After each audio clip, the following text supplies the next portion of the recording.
جس میں آقا کریم صلی اللہ علیہ وسلم سے دوری کا، ہجر کا، فراق کا، لیکن آپ نے جو ذکر کیا وہ اسپیشلی آقا کریم صلی اللہ علیہ وسلم کی ذات بابرکات کو مرکوز کیا، اس کے بارے میں کیا فرمائیں گے؟ دیکھیے یہ ہر شاعر کے اپنے مزاج پر منحصر ہے کہ وہ حضور علیہ الصلوۃ والسلام سے قرب کی کیفیت کو کس مضمون میں زیادہ محسوس کرتے ہیں۔ بعض لوگ ہیں وہ سیرت کا بیان کرتے ہیں، سیرت کا بیان کرنا بہت ضروری ہے، رسول اللہ کی سیرت کا ابلاغ ہونا نعت کے بنیادی تقاضوں میں سے ہے، لیکن سیرت میں تو سیرت کے مضامین تو نعت میں آ ہی جاتے ہیں، کہیں نہ کہیں اس کا شیڈ آ ہی جاتا ہے۔ بہت سارے لوگ نعت کو مقصدیت کے تحت استعمال کرتے ہیں، سیرت کا پرچار کرنے کے لیے، کار نبوت کے احساس کے لیے اور ان نزاکتوں کے لیے جو رسول اللہ صلی اللہ علیہ وسلم بنی نوع انسان کے لیے لے کر آئے تھے، اس کا ابلاغ کرنے کے لیے نعت سے کام لیا، جسے ہم مقصدی نعت کہتے ہیں۔ بعض لوگ خالص نعت لکھتے ہیں جو رسول اللہ کی تعریف پر مبنی ہوتی ہے، جیسے صحابہ کبار نے کی، آپ ایسے ہیں، آپ روشن چہرے والے ہیں، آپ کشادہ پیشانی والے ہیں، آپ چوڑی کلائی والے ہیں۔ حضور علیہ الصلوۃ والسلام کے شمائل و خصائل کے ساتھ جنگ کے میدان میں آپ کے افعال و اعمال، یہ سب نعت کا موضوع ہے، لیکن اس میں ہر شاعر کے لیے مزاجاً کوئی چیز ہوتی ہے جو مختلف ہوتی ہے۔ میرا مسئلہ یہ تھا کہ مجھے اللہ کے دربار سے اور رسول اللہ کے دربار سے جب نہیں دیکھا تھا اس وقت سے ایک تڑپ تھی، اور وہ تڑپ سمٹ کر حضور ایسا کوئی انتظام ہو جائے میں آگے۔ جب اس تڑپ کے ساتھ کوئی زائر وہاں پہنچتا ہے تو پھر وہ اپنے دامن کو بھرتا ہے بہت ساری نعمتوں سے، اور اس ساری نعمتوں کو اگر ہم سمیٹ کے کوئی ایک لفظ دیں تو وہ حضوری بنتا ہے۔ حاضری میں حضوری مل جائے تو حاضری مکمل ہو جاتی ہے۔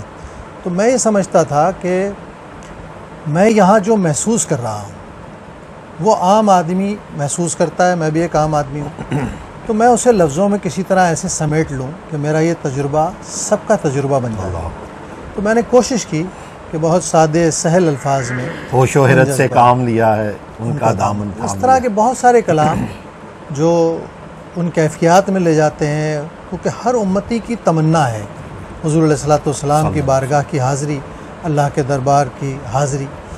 ان احساسات کو میں نے بہت سادے انداز میں پیش کیا، اسی لیے شاید میرے کلام کا ابلاغ زیادہ ہوا۔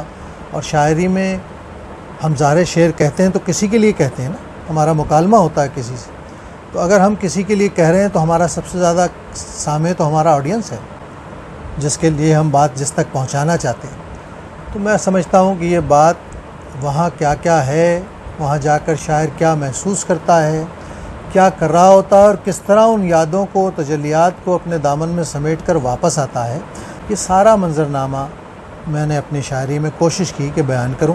اللہ نے اس میں برکت رکھ دی۔ سبحان اللہ۔ ثناخوان رسول صلی اللہ علیہ وسلم جتنے بھی ہوئے ان میں سے بہت کم لوگ ایسے ہیں جنہوں نے ریسرچ پر شروع کیا کام، اور میرا خیال ہے ان میں سے واحد آپ ہیں۔ تو یہ سلسلہ آغاز کب شروع ہوا؟ کیونکہ میں آپ کی لائبریری میں بیٹھا ہوں اور میں اس وقت دیکھ سکتا ہوں، اور میں ناظرین بھی اس وقت دیکھ رہے ہوں گے کہ کہیں بھی اب اس وقت جو ہے نا وہ ایک کتاب رکھنے کی بھی جگہ ممکن نہیں ہے کہ اس پر اب دوبارہ سے کوئی کہیں بھی کتاب ایک بھی رکھی جائے۔ تو یہ سلسلہ سبھی بھائی کب سے جاری ہے، اور یہ کتنے سال اور کہاں کہاں سے یہ کلیکشن، کیونکہ یہ آسان کام نہیں ہے؟ اس سوال میں دو باتیں بہت اہم ہیں۔ ایک تو آپ نے کہا کہ ثناخوانوں میں سے کسی اور نے یہ کام نہیں کیا۔ ظاہر ہے یہ ثناخوانوں کے کرنے کا کام نہیں ہے۔ جی، ثناخواں بنیادی طور پر خوش آواز ہوتے ہیں، اور وہ اپنی خوش آوازی سے لکھے ہوئے نعتیہ کلاموں کو عوام تک پہنچاتے ہیں، یہ ان کا کام ہے، اور وہ اس کو بہت خوب بخیر خوبی ماشاءاللہ انجام دے رہے ہیں۔ ریسرچ ایک بالکل الگ فیلڈ ہے، نعت کی معرفت ایک بالکل الگ شعبہ ہے، اور اس کے لیے صاحب مطالعہ ہونا اور اس بات پر بہت کانسنٹریٹ کرنا کہ یہ روایت کیا ہے، اس کے مقاصد کیا ہیں، اس کے اثرات سے معاشرہ کیسے تعمیری معاشرہ بن سکتا ہے، کیسے ہم اس میں وہ حسن پیدا کر سکتے ہیں جو اللہ اور اس کا رسول ایک اسلامی معاشرے سے چاہتا ہے۔ اس شعور کے ساتھ جو لوگ اس طرف آتے ہیں وہ کسی نہ کسی درجے میں اسکالرز ہوتے ہیں جو کام کرتے ہیں، وہ اپنے مطالعے سے اپنے آپ کو بہتر کرتے ہیں۔ میرے ساتھ خاص طور پہ معاملہ یہ رہا کہ میری کوئی ایسی حیثیت نہیں تھی۔ میں نے اپنا سفر نعت خوانی سے شروع کیا، لیکن اپنے ذوق کی وجہ سے یقیناً اللہ رب العزت نے مجھ پر فضل کیا کہ اس نے ذوق بھی عطا کیا، اس نے مطالعے مشاہدے کی صلاحیت بھی عطا کی، پھر اس میں اس حد تک مجھے منہمک کر دیا کہ میں آہستہ آہستہ نعت خوانی سے اپنا بہت سارا وقت نکال کر نعت کے مطالعے پر لگ گیا، اور اس مطالعے نے مجھے بہت ساری چیزوں سے آشنا کیا، اور میں نے یہ سمجھا کہ ابھی تو اس شعبے میں کام نہ ہونے کے برابر ہے، کیونکہ ہمارے ہاں جامعات میں نعت پر ریسرچ کا کوئی ہے ہی نہیں۔ یہ ایک مقالہ تھا ریاض مجید صاحب کا پاکستان میں، آپ کسی یونیورسٹی میں جاتے تھے تو وہ کہتے تھے ریاض صاحب نے اس موضوع پر کام کر لیا، اور اب یہ عالم ہے کہ ایک سال میں 40 مقالے مختلف یونیورسٹیوں میں خود موضوعات دیتا ہوں اور ہو رہے ہیں۔ یہ 30 برس کی محنت کے بعد الحمدللہ یہ منظرنامہ بنا ہے۔ دوسری آپ نے بات کی یہاں اب ایک کتاب رکھنے کی جگہ نہیں ہے، اس بات کا مجھے بھی احساس ہے اور مجھ سے زیادہ شاید میرے گھر والوں کو بھی ہے، اس لیے میں نے ایک الگ جگہ خریدی ہے، اب اس پر انشاءاللہ ایک عمارت تعمیر ہوگی اور یہ سارا کتب خانہ اپنے اضافوں کے ساتھ وہاں منتقل ہو جائے گا۔ میری آرزو یہ ہے کہ زندگی میں اس بہت مخصوص اور خاص کتب خانے کو جو نبی کریم صلی اللہ علیہ وسلم کے ذکر سے وابستہ چیزوں پر موجود ہے، کیونکہ میں نے ساری دنیا سے عربی فارسی میں کتابیں خرید کر، انگریزی میں کتابیں خرید کر، ساری دنیا میں جہاں سے گیا وہاں جو بھی سرمایہ مجھے نعت پر ملا، مدح رسول پر ملا، وہ سب لے کر آیا۔ میں چاہتا ہوں کہ یہ ایک محفوظ ہو جائے، اور تاکہ آنے والی نسلوں کو، اور اب جس طرح نعت پر ریسرچ کا اور تحقیق کا ذوق بڑھ رہا ہے، اس میں لوگوں کی معاونت ہو سکے، وہ کوئی چیز تلاش کریں تو ان کو پتہ ہو کہ یہ نعت ریسرچ سینٹر میں ملے گی، اور اللہ کے کرم سے ابھی بھی نعت ریسرچ سینٹر سے ہر سال موضوعات دیے جاتے ہیں، طلباء کو کتابیں فراہم کی جاتی ہیں۔ میں جو کتابیں چھاپتا ہوں اپنے پاس سے وہ بیشتر یونیورسٹیوں کو جاتی ہیں، مجھے عام آدمی سے کوئی زیادہ سروکار نہیں ہے، کیونکہ یہ یونیورسٹیاں، یہ تعلیمی ادارے نسلوں کو پروان چڑھاتی ہیں، یہ ان کی کیاریاں ہیں جہاں یہ پودے لگتے ہیں، جہاں یہ شعور کے پودے بڑے ہوتے ہیں، تو ان میں اس چیز کو رواج دینا کہ حضور علیہ الصلوۃ والسلام کے ذکر سے جڑنا ہے، لیکن کس طرح جڑنا ہے کہ اس کی معرفت کے ساتھ۔ تو اللہ کے کرم سے 30 برس میں اللہ نے اس میں کامیابی عطا فرمائی۔ کھانے میں کیا کیا پسند کرتے ہیں؟ کھانے میں بہت سادہ کھانے پسند کرتا ہوں، سبزیاں زیادہ مجھے پسند ہیں۔ روتے ہیں؟ جو روتا نہیں وہ انسان ہی نہیں ہے۔ کیا چیز رلاتی ہے؟ بہت ساری چیزیں جو رلاتی ہیں، بنیادی طور پر رونے کے لیے حساس ہونا ضروری ہے، اور جو حساس ہوتا ہے اس کو اللہ رب العزت گداز کی نعمت سے نوازتا ہے۔ تو آپ کسی کی دکھ تکلیف پر بھی رو سکتے ہیں، آپ کسی مہجوری پہ بھی رو سکتے ہیں، آپ کسی نارسائی پر بھی رو سکتے ہیں۔ رونے کے لیے بہت سارے عنوانات ہیں، اور رونے کو اگر صوفیہ سے کبھی پوچھو گے تو اتنی تفصیل ہو جائے گی کہ وہ تو رونے ہی کو زندگی سمجھتے تھے اور سمجھتے ہیں۔ پسندیدہ کتاب کون سی؟ سچی بات یہ ہے کہ نعت کی کوئی بھی کتاب ہے نا، میرا اپنا ذوق ہے، ہر آدمی کی پسند اس کے ذوق پر مبنی ہوتی ہے۔ صحیح۔ مجھے دنیا بھر سے کہیں کوئی نعت کی کتاب میسر آ جائے، کسی زبان میں ہو، کسی زاویے سے لکھی گئی ہو، تو وہ میرے لیے بہت قیمتی ہے اور میں اسے سنبھال کے رکھتا ہوں۔ ایک ایسے زمانے میں جب لوگوں کے گھروں میں کتاب کے لیے جگہ ہی نہیں ہے، میں TNT کے فلیٹ میں تھا 2 کمروں میں، کہ بہت سارے لوگ جانتے ہیں میرے ساتھ کام کرنے والے، اس زمانے سے کتاب کو سینے سے لگایا اور آج تک لگا ہوا ہے اللہ کی طرف سے۔ ہر باپ اپنے بچوں کے لیے کوئی خواب دیکھتا ہے، آپ کے بھی ماشاءاللہ اللہ تعالیٰ انہیں صحت تندرستی دے اور ان کو اور ترقیاں عطا فرمائے۔ آپ اپنی اولاد کے بارے میں کیا ڈریم رکھتے ہیں، کیا خواب رکھتے ہیں کہ کیا انہیں بننا چاہیے اور کیا ہونا چاہیے؟ آپ ان کے بارے میں کیا سوچتے ہیں؟ اللہ رب العزت کا یہ فضل ہے، میرا بڑا یقین ہے کہ میں نے سنا تھا جب اللہ کے کاموں میں آپ اپنے آپ کو لگا دیتے ہیں تو اللہ آپ کے کام اپنے ہاتھ میں لے لیتا ہے۔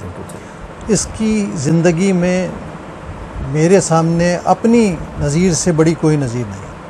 میں بہت تنگ دستی میں ان کاموں میں لگا تھا، لیکن اللہ نے اپنے ذکر کی اور اپنے وعدے ورفانہ لکا ذکرک کی تکمیل کے لیے مجھے کسی کارکن کے طور پر منتخب کر کے مجھ پہ یہ فیضان کیا، یہ فضل کیا کہ میرا ہر کام سہولت سے اللہ رب العزت نے کیا۔ میرے دونوں بچے الحمدللہ صاحب روزگار ہیں، تعلیم مکمل ہو چکی ہے، تیسری بیٹی سے بھی میں فارغ ہو چکا ہوں، شادی ہو گئی اس کی بھی ماشاءاللہ، وہ بھی خوش ہے۔ میری صرف اب ان سے ایک ہی خواہش ہے کہ جو میں نے اتنا سب کام کیا ہے اسے میں محفوظ کر کے جاؤں گا۔ تو یہ ظاہر ہے دوسرے ٹریڈ کے لوگ ہیں، ان کے شعبے دوسرے ہیں، لیکن اگر اللہ نے انہیں دیا ہے کچھ تو یہ ضرور اپنے باپ کے اس خواب کو روشن رکھیں، اس لائبریری کو ضرور ہمیشہ لوگوں کے لیے فعال رکھیں، تاکہ یہ صدقہ جاریہ رہے میرے لیے بھی اور ان سب لوگوں کے لیے جن کی کتابیں اس میں موجود ہیں۔ ہم جب کسی کتاب کا احترام کرتے ہیں تو دراصل اس شاعر کا احترام کرتے ہیں، اس محقق کا، اس نقاد کا احترام کرتے ہیں۔ تو ہمیں حضور علیہ الصلوۃ والسلام کے ذکر سے جڑنے والے ہر آدمی کا احترام اپنے اوپر فرض کرنا چاہیے۔ اللہ اس نیت کی برکت سے ہماری آنے والی نسلوں کو اس ذکر سے جوڑ دے۔ آمین آمین آمین۔ آپ سے بہتر یہ کون بتا سکتا ہے کہ شہریار قدوسی سے لے کر الحاج عبدالستار نیازی، الحاج محمد اعظم چشتی رحمۃ اللہ تعالیٰ علیہ، الحاج محمد علی ظہوری قصوری، آپ نے سب کا دور دیکھا اور آج کا دور بھی آپ دیکھ رہے ہیں۔ آپ کیا سمجھتے ہیں کہ اس وقت کیا تھا جو اب نہیں ہے؟ سٹیج پر، ثنا خانوں میں، وہ کیا ایسی چیز ہے جو اپنا لی جائے؟ اور آپ میرا خیال ہے سمجھ گیا میرا اشارہ، تو وہ کیا ایسی چیز ہے کہ وہی دور، وہی ذوق کہ ایک شعر جب نعت کا شروع کرتا تھا نعت خان تو ساری محفل ایسی رکت بن جاتی تھی، اور اس وقت سٹیج پر آپ جانتے ہیں کہ وہ بار بار پڑھنا اور ان چیزوں کا سہارا نہیں لیا جاتا تھا اس وقت، جو کہ اب ایک فیشن بن چکا ہے۔ ہر گزرتا ہوا زمانہ نا پچھلے زمانے سے خراب ہوتا جاتا ہے۔ جی، جو صاحبان علم و فضل شروع کے زمانوں میں تھے وہ بعد کے زمانوں میں نہیں۔ جیسے رسول اللہ صلی اللہ علیہ وسلم کا فرمان ہے، میرا عہد سب سے اچھا بہترین زمانہ، اس کے بعد اور اس کے بعد۔ لیکن یہی معاملہ زندگی کے ہر شعبے میں ہے۔ جب کوئی روایت اپنی جڑیں مضبوط کرتی ہے اور پھلنے پھولنے لگتی ہے تو وہ چونکہ بہت قریب ہوتی ہے زمین سے یا اس فکر کے حصے سے جہاں سے وہ نمو پاتی ہے، تو وہ کافی قوی ہوتی ہے۔ آگے جا کے اس میں بعض تجربات ہوتے ہیں، بعض نئے لوگ آتے ہیں، پھر بعض شعبے مقبول ہو جاتے ہیں تو اس میں ویسے لوگ بھی آ جاتے ہیں جو صرف کسی نہ کسی مفاد کی خاطر کسی شعبے سے جڑ جاتے ہیں۔ تو ہمارے ہاں جو نعت خوانی کی تربیت تھی وہ تھی صوفیہ کے بارگاہ میں، جی، کیونکہ ہماری نعت خوانی کا اصل مرکز و محور تھا خانقاہ نظام، جہاں ایک بزرگ کی سرکردگی میں ان کے تربیت یافتہ ثنا خاں یا میلاد پارٹیاں یا قوال نعت پیش کرتے تھے۔ تو ہر خانقاہ کا اپنا ایک نظام تھا۔ جب تک ہم اس نظام سے جڑے رہے، ہم ضابطے میں رہے، کسی نہ کسی بزرگ کی نگرانی میں رہے، وہ ہمیں بتاتا تھا کہ باوضو بیٹھنا ہے، وضو نہ رہے تو محفل سے اٹھ کے چلے جاؤ، دوبارہ وضو کر کے آؤ۔ پھر وہاں جماعت کا اہتمام اور شریعت کے تقاضوں کا احترام بہت زیادہ اہمیت رکھتا تھا۔ اب مجمع کثیر ہوتا جا رہا ہے اور کثیر مجموعوں میں تماشبین زیادہ ہوتے ہیں، سننے والے کم ہوتے ہیں۔ آج بھی دیکھ لیے، ہم ساری دنیا میں جا کے پڑھتے ہیں، جب ہم لاکھوں کے مجمع میں پڑھیں، ہزاروں کے مجمع میں پڑھیں، تو ہم مجمع کو کنٹرول کرنے میں لگے ہوتے ہیں کہ کسی طریقے سے مجمع پر گرپ حاصل کر لیں۔ اب اس گرپ حاصل کرنے کے لیے آپ اپنی سطح سے اوپر چلے جائیں یا نیچے چلے جائیں، یا آپ کا مسئلہ ہے۔ تو ظاہر ہے کہ ہم بیشتر لوگ اس میں پھر بہت بہت بھونڈے طریقے سے اپنی محفل کو سمیٹنے کی کوشش کرتے ہیں۔ ظاہر ہے جس کا جیسا مزاج ہے ویسا وہ کام کرتا ہے۔ لیکن جو لوگ محفل پر اثر انداز ہونا جانتے ہیں، لفظ کی بنیاد پر، فکر کی بنیاد پر، آواز کی بنیاد پر، وہ بہت اطمینان سے پڑھتے ہیں، جس کو کہتے ہیں نباز، وہ پڑھتے ہیں۔ دیکھیے، جب آپ یہ سوچ کے پڑھیں گے کہ میں حضور علیہ الصلوۃ والسلام کی بارگاہ میں پڑھ رہا ہوں، اب آپ کا مجمع 4 آدمی کا ہو یا 4 لاکھ آدمی کا ہو، آپ اس کو طرف توجہ نہیں کریں گے۔ جب آپ مجمع پہ توجہ نہیں کریں گے تو مجمع آپ پر توجہ کرے گا۔ حقیقت، کیونکہ یاد رکھیے کہ ہر کیفیت پہلے مقرر، ذاکر یا نعت خواں یا شاعر پر اترے گی، پھر وہ مجمع تک سرایت کرے گی۔ اگر آپ اسے وصول کر کے آگے نہیں دے رہے تو پھر وہ نہیں دے گی، پھر آپ مجمع سے لے کر اوپر بھیجنے کی کوشش کریں گے تو یہ ممکن نہیں ہے۔ تو اس لیے ہماری مجلسی زندگی میں بہت ساری بے تمیزیاں نظر آ رہی ہیں، اور ان بے تمیزیوں سے سماعت کا ذوق بہت زیادہ متاثر ہوا ہے۔ لیکن ہمارے ہاں بھی دیگر شعبوں کی طرح جیسے ہر شعبے میں تماشبینی کا ایک ذوق شوق بڑھ گیا ہے، تو مذہب میں بھی بڑھ گیا ہے۔ آپ تقاریر دیکھ لیجئے، مجالس گفتگو دیکھ لیجئے، آپ پڑھنا دیکھ لیجئے لوگوں کا، تو آپ کو احساس ہوگی کہ جو بات کہہ رہا ہے اس بات کو کہنے سے جس طرح کہہ رہا ہے اس پر اس کی توجہ زیادہ ہے. کیا زیادہ چلانے سے بات میں وزن زیادہ پیدا ہو جاتا ہے؟ سوال ہی پیدا نہیں. تو بس ان باتوں کو سوچنے کی ضرورت ہے کہ اگر آپ شائستگی سے دین کی دعوت ہے، یہ پیغام جو ہے نعت خوانی ہے یا خطابت ہے یا گفتگو ہے، اصل ہے دین کی دعوت، اور دین کی دعوت آپ سے سلیقے کا، قرینے کا تقاضا کرتی ہے. اگر آپ اس کی روح کو نہیں سمجھے اور آپ کچھ اور کرنا چاہتے ہیں تو پھر وہ آپ کو وہ ہو جائے گا جو آپ کرنا چاہتے ہیں، لیکن پھر آپ اس سے بھی دور ہو جائیں گے جو آپ کا حتمی نتیجہ ہے. کوئی ایسی خواہش جو ابھی تک چاہ رہے ہوں کہ یہ پوری ہو جائے اور ابھی تک وہ؟ الحمدللہ اللہ رب العزت نے زندگی میں نے جو چاہا میرے مالک نے مجھے آسانی سے عطا فرمایا. یعنی میں اگلے لمحے میں اگر دنیا سے چلا جاؤں، اللہ تعالیٰ زندگی دے، تو میں سچ بتاتا ہوں کہ میرے دل میں کوئی خواہش اور حسرت باقی نہیں رہی ہے سوائے ایک کے کہ اللہ ایمان پر خاتمہ نصیب فرمائے. اصل ساری منزل کا حاصل یہ نتیجہ ہے کہ آپ جب دنیا سے جائیں تو ایمان پر جائیں. اور یہی آپ سے اللہ بھی چاہتا ہے، رسول اللہ بھی چاہتے ہیں، اور یہی نعت کی بھی منزل ہے. کیونکہ نعت خوانی ہمارا راستہ ہے، ہماری منزل نہیں ہے.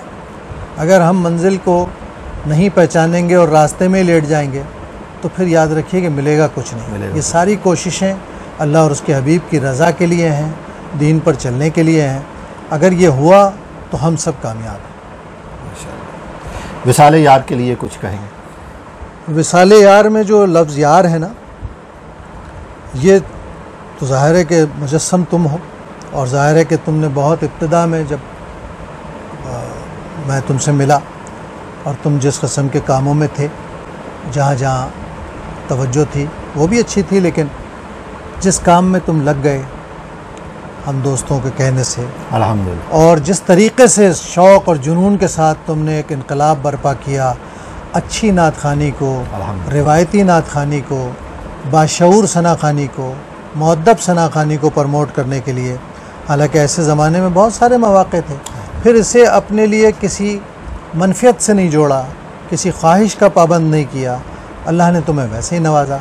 تمہارا سب سے بڑا کام یہ ہے کہ تم نے ہمارے اکابر پڑھنے والوں کی آوازوں کو زندہ رکھا، ان کے ادائی کو محفوظ کرنے کے لیے کہاں سے چیزیں تلاش کی، اسے جس طرح سے محفوظ کیا کہ ہمارے بعد ہماری نسلیں شاید ہمارے کلام ڈھونڈتے ہوئے وصال یار کے بغیر ہم سے کہیں ملاقات نہ کر سکیں. اور یہ اعزاز، یہ شرف اللہ رب العزت نے اس زمانے میں، ٹیکنالوجی کے زمانے میں، سوشل میڈیا کے زمانے میں، جب ابلاغ کا سب سے بڑا ذریعہ ہی یہی ہے، وہاں اللہ رب العزت نے تمہارے دامن میں ڈالی بات کہ لاکھوں ویڈیو ہر اعتبار سے دینی خطابات کی، مشاعروں کی، نعت خوانی کی، اور اب ماشاءاللہ خود جس طرح تحت اللفظ میں تم پڑھ رہے ہو، تو میری بہت دعائیں ہیں. اس وقت بھی مجھے یقین تھا کہ تم بہت کامیاب ہوگے، اور اللہ نے تمہیں بہت کامیاب کیا ماشاءاللہ. سبیح بھائی بہت شکریہ، جزاک اللہ. اور اس بات کا بہت شکریہ کہ اس وقت آپ نے بستر سے اٹھ کر اتنی تکلیف میں اتنا ٹائم دیا، اتنا وقت دیا. اس بات کے لیے ساری زندگی میں آپ کا احسان مند رہوں گا. بہت بہت شکریہ، ڈھیروں دعائیں سبیح بھائی آپ کے. جزاک اللہ، اللہ خوش. دوستو، آج آپ نے سید صبیح الدین صبیح رحمانی صاحب کی گفتگو سنی. جاتے جاتے صرف ایک بات کہوں گا، صحبت کا بہت بڑا اثر ہوتا ہے. 4 دوست کہیں بیٹھے ہوں اور وہ چاروں بری صحبت میں بیٹھے ہوں، آپ یقین کریں، آپ صرف 1 ماہ ان کے پاس بیٹھنا شروع کر دیں، 1 ماہ کے بعد وہاں 5 لوزر ہوں گے، 5 برے بیٹھے ہوں گے، کیونکہ وہ آپ کو اپنے جیسا بنا دیں گے. اور اگر کہیں 4 اللہ والے بیٹھے رہیں، آپ صرف ان کی صحبت میں 1 ہفتہ گزاریں، تو 1 ہفتے کے بعد 5 اللہ والے وہاں بیٹھنا شروع کر دیں گے. لوگ آپ کو صحبت کی نظر سے پہچانتے ہیں، آپ کی باتوں کی نظر سے، آپ کے بینک بیلنس کی نظر سے نہیں پہچانتے. اللہ والوں کی صحبت میں رہیں، ثنا خوان رسول صلی اللہ تعالیٰ علیہ وآلہ وسلم کی صحبت میں رہیں. یہ بڑے قیمتی لوگ ہیں. یقین کریں دوستو، میں نے اپنی زندگی گزاری ہے ان لوگوں کے قدموں میں. یہ لوگ آپ سے کچھ نہیں مانگتے، دن رات صرف اور صرف آقا کریم صلی اللہ تعالیٰ علیہ وآلہ وسلم کی ثنا خوانی کرتے ہیں، آپ کے دلوں کو گرماتے ہیں، آپ کو ہر وقت سبز گنبد کے نزدیک رکھتے ہیں. اس سے بڑھ کر اور کیا بات ہو سکتی ہے دوستو آج کل کے دور میں. خوش رہیں, خوشیاں بانٹیں. اپنے دوست اس فقیر ضیاء کو اجازت دیجیے. اللہ حافظ.